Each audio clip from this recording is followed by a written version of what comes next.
So for this recipe, we're gonna need some chicken. We're gonna need some hard-boiled eggs. This is for garnish. And also for garnish, we have green onions that I already pre-cut this and pre-chopped and everything. This is fresh garlic. This is fresh ginger chopped up, and then water, and also some fish sauce. You're gonna need pepper as well. Where's my pepper? And a little bit of oil. Okay, let's start. Here's my trusty old spoon, wooden spoon, and I will start with some olive oil, just a little bit in the pot, just enough so the chicken will saute. A little bit goes a long way when it comes to sauteing. So here we go. We start with garlic and I'm just gonna brown that a little bit.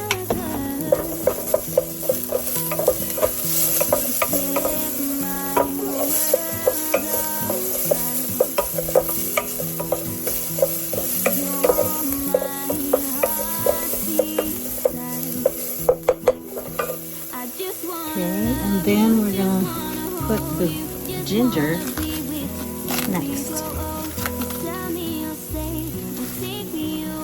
This is why I love cooking with propane or gas, because it just goes fast for some reason. Then we're gonna put the ginger in. And Marie's Bodega Bay cooking show. Stick it all in my sink here. You see my sink? Dollar store.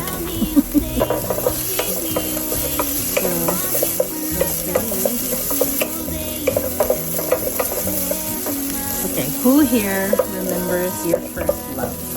I remember it like it was yesterday. So noisy. Anyway, I was 14. I was 14 and my cousin, who's about the same age as I am, he invited me to go to this, it's like a fair, like a school fair. Oh, you know what else I forgot to mention is we need some sticky rice, sweet sticky rice, and also a cube of chicken broth.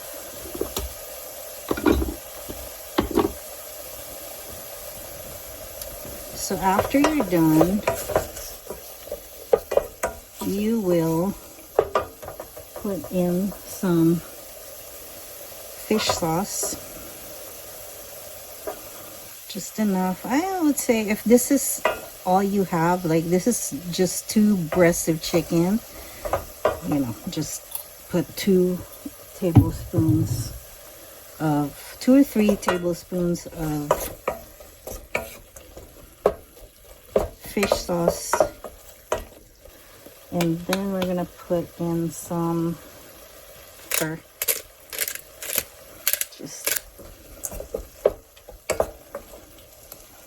Just let that simmer for about 5 minutes so that the chicken will absorb all the flavors.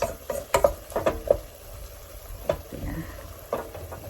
So I was 14 and my cousin invited me to this school fair, and in the school fair you have all kinds of different, you know, gimmicks or whatever.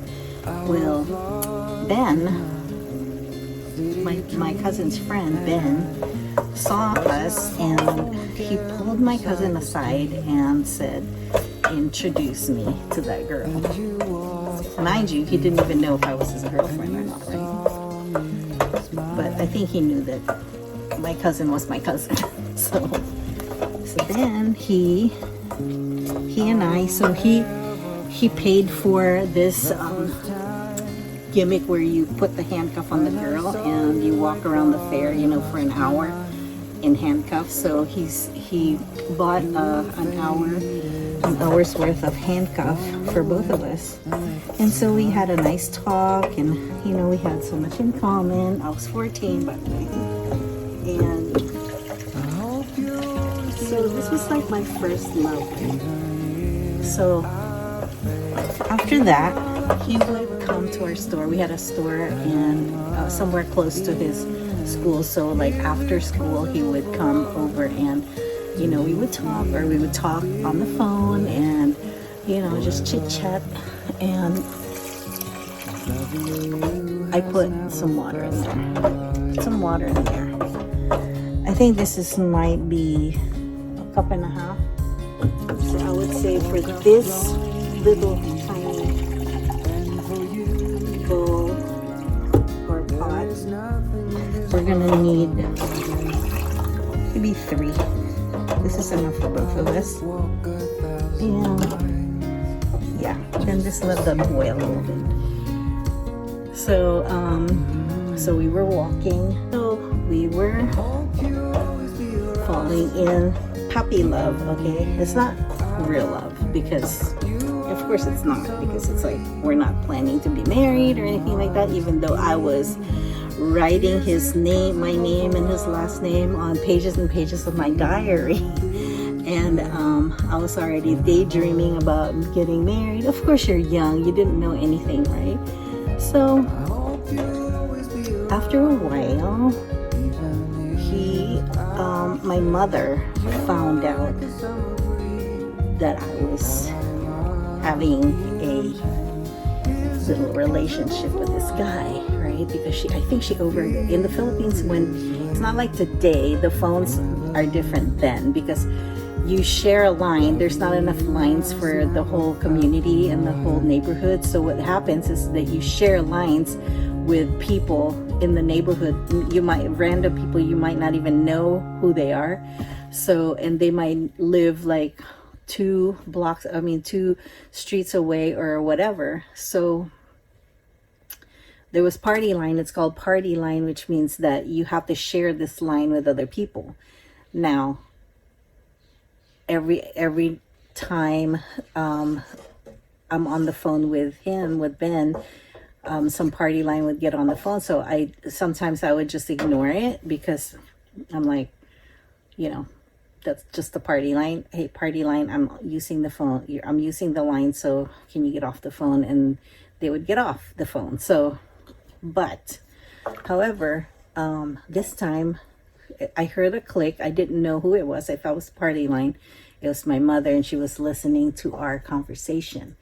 And now she found out that I had a boyfriend, and I was 14. So in those days, it was old school people where they think that 14 is too young. These days it's like 14 you can have a boyfriend, but in those days 14 was too young. And my mom and dad are so conservative that it wasn't allowed. But my sister had a boyfriend, so it was like, it's not fair. She's just 2 years older than me, so I felt like it wasn't fair. I'm gonna add some more water, because by the time you put the rice in, the rice will soak up some of that water. So I'm gonna put some more water in there. Anyway, so, but I'm gonna taste it. See, now there's no more flavor. I'm gonna put some more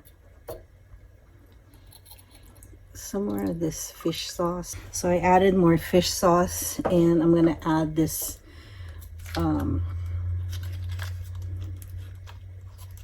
chicken broth cube.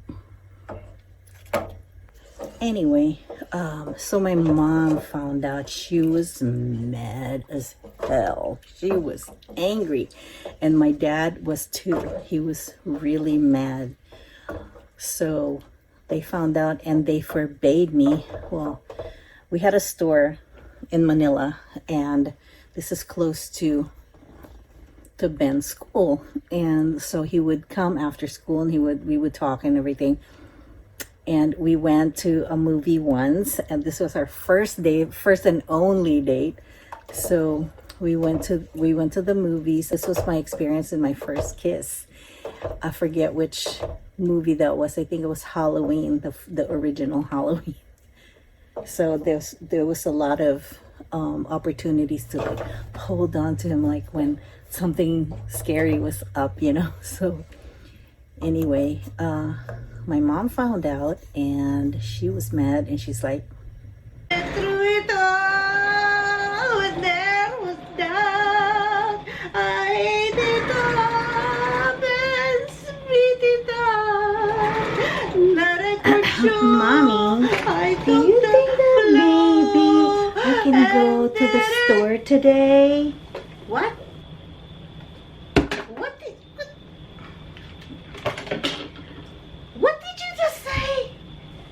No. I will not allow you to go Mommy, to the shop. please.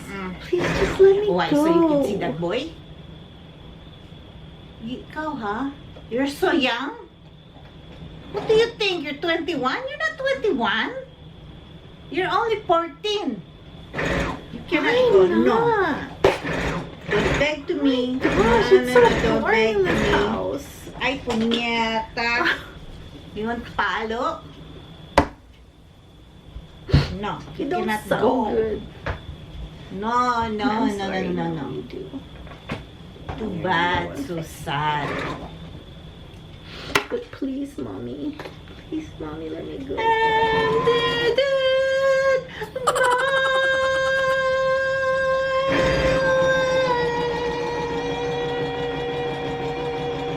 What? I'm so good. Oh, I'm so good. Imagine, she wants to go out with that boy. Oh my gosh. 14 years old? What's happening with kids nowadays? Huh? So young. Oh my goodness. Imagine. Her dad will kill me. He will kill me if I let her go. What are you gonna do? And then you're gonna go kiss? No. You, huh? I bet you snuck already. Huh? I will follow you. Get out of here. Go. You go cry. I don't care. Bye. So she found out that we were sneaking, he was sneaking into the store when she was not there, when she was running errands or something, or doing some business things, and I was there. So she forbade me to go to the store, and by that time, but she also did not want him to come to the house. And also by that time, his father, Ben's dad, mom and dad also found out. And in those days, especially with rich people, they already have someone predestined to get married to they want to keep the wealth in their circle. So they already had someone in mind for him to marry. So I cried when I found my cousin called me on the phone, and he was like a little jerk, because he was like laughing at me, because he's like, so what if he doesn't, he didn't approve of anybody from his posse being in a relationship with his cousin. So it was just fine with him that we weren't together. We were never together. We just went out one time. So anyway, here's my sweet rice, and I'm gonna put about a half a cup in there. So he didn't approve of us. So he was just laughing. He was laughing at me like, you're so stupid, you know.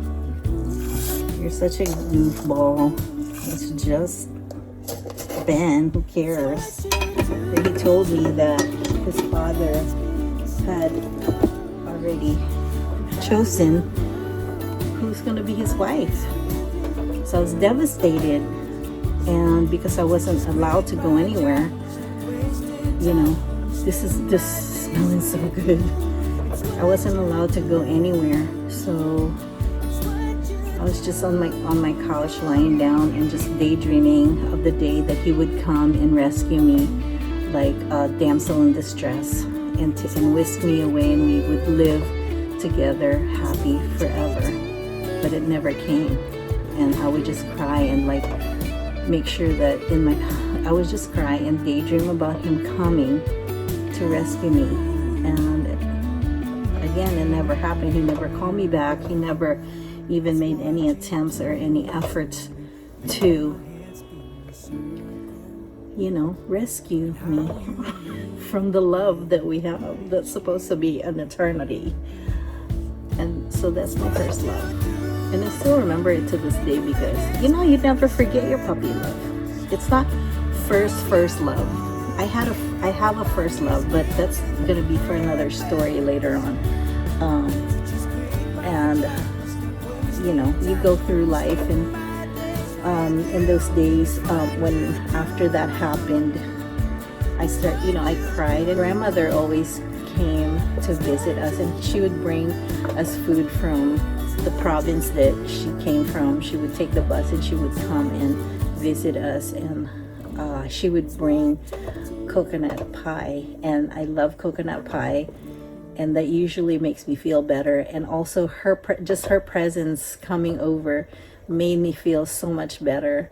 So I told her everything that happened, and she said, you know, honey, just pray and just pray, and because God will give you peace. This was the first time that she really ever gave me such advice, and I was still so young and ripe, so I never really thought about, you know, praying. And she said, just pray. Every time you have something that hurts your heart, just pray about it, and God will help you give you peace. Now it's boiling, so you're just gonna let it boil until the rice is done. And when the rice is done, it's perfect. You can put your garnish, the green onions, the chopped green onions.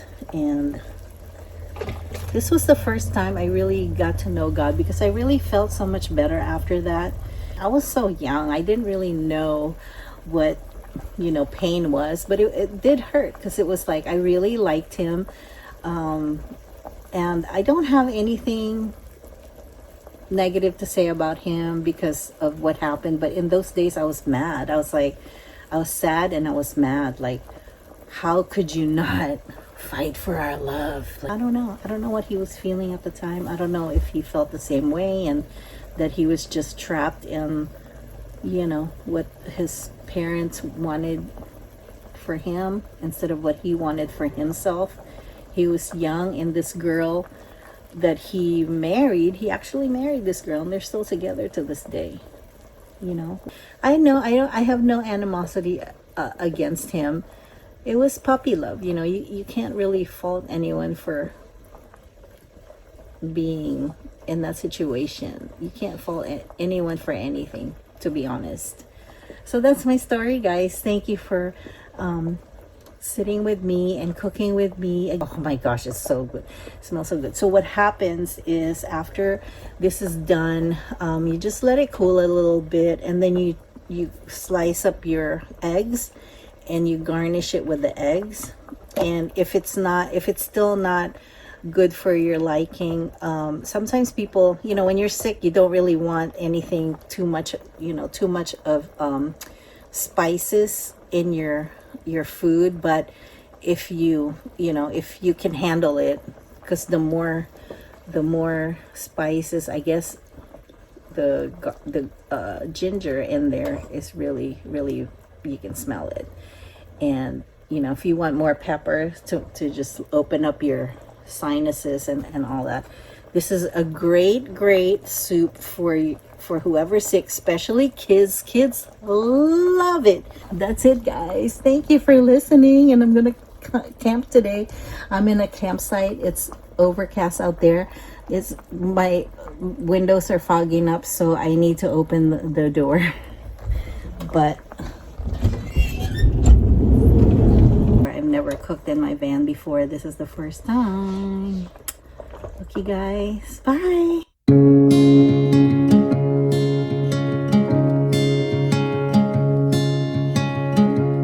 I was lost in a city dream, and I was at home again beside the stream. Then you walked past me, and you saw me and smiled.